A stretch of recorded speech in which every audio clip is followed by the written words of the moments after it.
LA's fashion district in the heart of downtown Los Angeles is a fashion lover's paradise. Almost 5,000 different fashion lines sold by wholesalers here to retailers visiting from around the world. Millions of dollars in cash and merchandise changing hands every day. Seemingly everywhere you look, merchants shipping out boxes and packages of clothes and accessories for export. Everybody on their smartphones, everybody blending in, driving expensive cars and living large.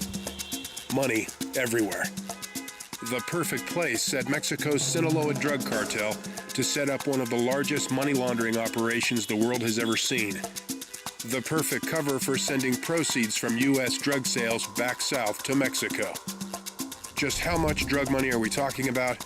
According to a recent U.S. government study, American drug users from coast to coast consume $100 billion worth of illegal narcotics every year.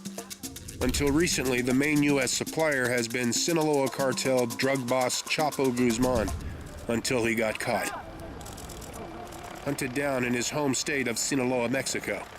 His arrest making international headlines and likened to taking down U.S. gangster Al Capone, says one of America's most respected federal drug agents, Jack Riley, number 3 in charge at the U.S. Drug Enforcement Administration, the DEA. Well, anytime you take what's, in my opinion, one of the leading criminals in the world off the set in terms of capturing and taking him away from his criminal empire, you see tremendous damage at all levels of the organization. Still, despite Guzman's arrest, there's no definitive evidence that fewer drug loads are crossing into the United States. Though Guzman's capture, say authorities, has led to considerable chaos inside the Sinaloa cartel. And when that happens, they make mistakes. It was in Los Angeles not long after Guzman's arrest when 1,000 federal agents raided a number of wholesale clothing stores in the city's famous fashion district, where the Sinaloa cartel is alleged to have been operating an elaborate money laundering scheme. Federal agents confiscating $90 million in drug money, so-called dirty money, much of it in bulk cash, that the cartel was allegedly laundering by using it to buy wholesale clothing here in Los Angeles that would then be packaged and shipped to and resold down in Mexico, with the revenue from those sales funneled back to the cartel through what's known on the streets as a black market peso exchange, says Los Angeles DEA agent Vijay Rathi. What the black market peso exchange essentially involves is the cartels in Mexico will have sold drugs in the United States. That results in a large amount of bulk cash here in the United States. In order to get the dollar equivalent back down to Mexico, the cartels will hire an individual that's known as a peso broker. That peso broker will make an arrangement between a business in Mexico who needs goods and a business in the United States who would be willing to ship those goods. Agent Rathi says the cartel's previous method of hand-carrying or driving cash across the border became too risky after the Mexican government passed tighter money laundering regulations with Mexican banks in 2010. Prior to the government of Mexico's money laundering regulations, it was relatively simple. Cash would be driven south across the Mexican border and deposited into banks. However, with the new regulations, that became much more difficult because reporting was now required.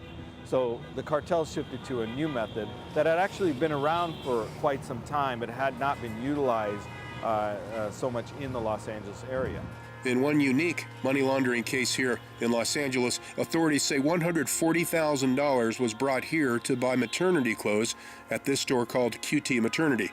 But the cash wasn't from the sales of drugs. Rather, it was a ransom payment of $140,000 to the Sinaloa cartel for the release of a Mexican-American man held captive in Mexico after he'd lost 100 kilos of cocaine he was supposed to distribute for the cartel. The ransom was paid through QT Maternity, and the man was lucky enough to be freed. He's exceptionally lucky. Federal Attorney Kevin Lowley heads the narcotics unit of the U.S. Attorney's Office in Los Angeles that will be prosecuting money laundering cases here against at least 9 individuals so far.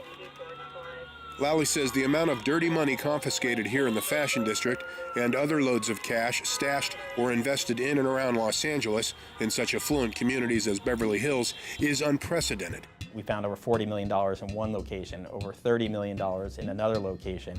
We've seized homes. One of the mansions was worth, I believe, approximately $9 million. We've seized cars. One of the cash seizures occurred in the trunk of a Bentley. $20,000 found in the trunk. We seized bank accounts. It's the biggest seizure of cash in the United States history. And so obviously there's $90 million in cash that isn't flowing back to Mexico. A lot of cash.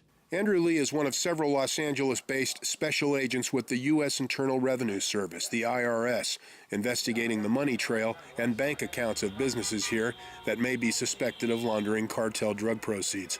One way cash flow has been monitored here has been through the requirement for businesses to fill out what's known as Federal Form 8300 to report any cash payment they receive over $10,000, a sum that following the raid here has been lowered to $3,000. Now the reporting requirement is $3,000, which would make it more difficult to launder illegal proceeds. Though some question whether hardcore criminals like drug traffickers and their associates would actually fill out a form meant to help catch them laundering money. Not everybody's going to play by the rules. Not everybody may play by the rules, but law enforcement will do our due diligence and do our best to detect and deter these criminal organizations from utilizing our financial and business institutions. Indeed, the raid in Los Angeles seems to have shaken up many merchants here, a business community said to be largely made up of Korean, Chinese, and Mexican Americans. One merchant here agreeing to talk to CCTV as long as we recorded him from the neck down, telling us the huge number of federal agents that showed up at shops that day frightened a lot of people here. Out of nowhere, like all these FBI people were around, and people were kind of scrambling. Once they opened the doors, they would just go into the stores and kind of hold them in, hostage almost. Still, he echoes the notion that not everyone here is taking the new $3,000 reporting requirement that seriously, continuing to do business with total strangers showing up with large sums of cash. If the opportunity arises, you just say yes, and you say okay. If people are buying your stuff. Exactly, you're like, no questions, all right. He adds that rather remarkably, some merchants here don't consider drug cartels as dangerous as federal agents make them out to be. Does it concern you that the drug cartels? Not so much the drug cartel, you don't really worry about that because they're doing their business, but more like the feds and stuff. You don't want to get taxed on stuff that, I don't know. So you guys are more concerned about the feds. And he says merchants here are complaining that new regulations for reporting cash are scaring away a lot of customers. You gotta take down everyone's information. Nobody wants to give information. So. Hi, my name is Mike Kirsch. I'm a journalist representing CCTV, Chinese television. CCTV attempted to call one of the companies busted for money laundering, Pacific Eurotex. The owners among 4 people arrested here, 2 of them said to be from Iran. You're not allowed to talk about it. Because I'm here right now, I'm standing out in front of your business. Are they out on bond now, or are they still in jail, do you know? They're out. And do you know anything about the laundering of money for the drug cartels? Well, you guys have heard about it, though. But you're not allowed to talk.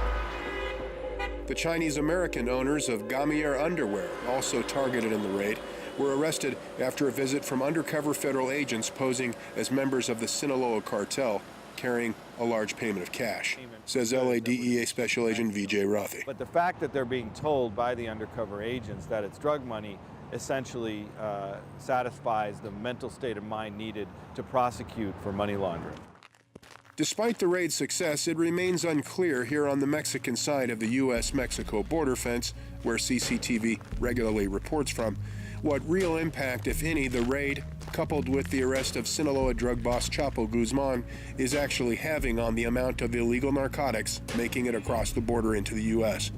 With regards to the impact of Chapo Guzman's arrest, it's had very little, says this high-ranking Mexican federal police commander who agreed to a recent interview with CCTV as long as we concealed his identity. In your experience, ¿cuántos años tienes como policía?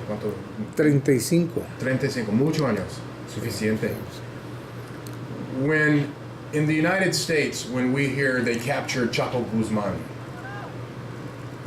Is that really stopping the drugs? Will that stop the drugs in your opinion in the future, or will they continue? I mean, does it make a difference? No, yo pienso que ellos ya tienen alguien que lo sustituya. O sea, definitivamente.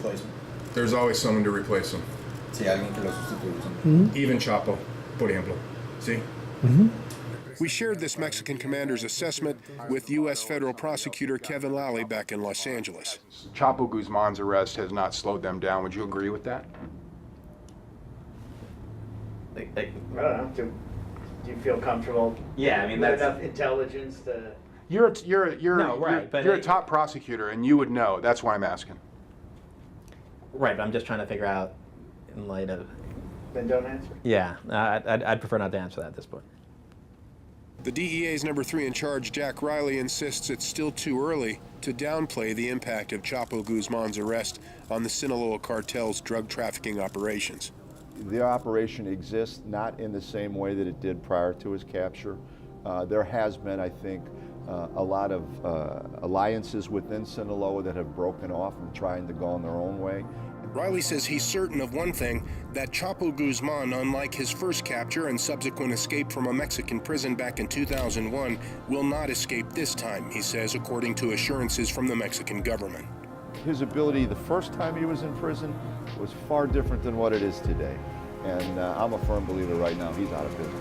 Though the Sinaloa cartel is not, as revealed by the millions of dollars in drug money laundered in Los Angeles. Millions of dollars in dirty money that some conclude is only a drop in the bucket when you consider the U.S. government's own recent estimate that Americans are still spending $100 billion on illegal narcotics each year.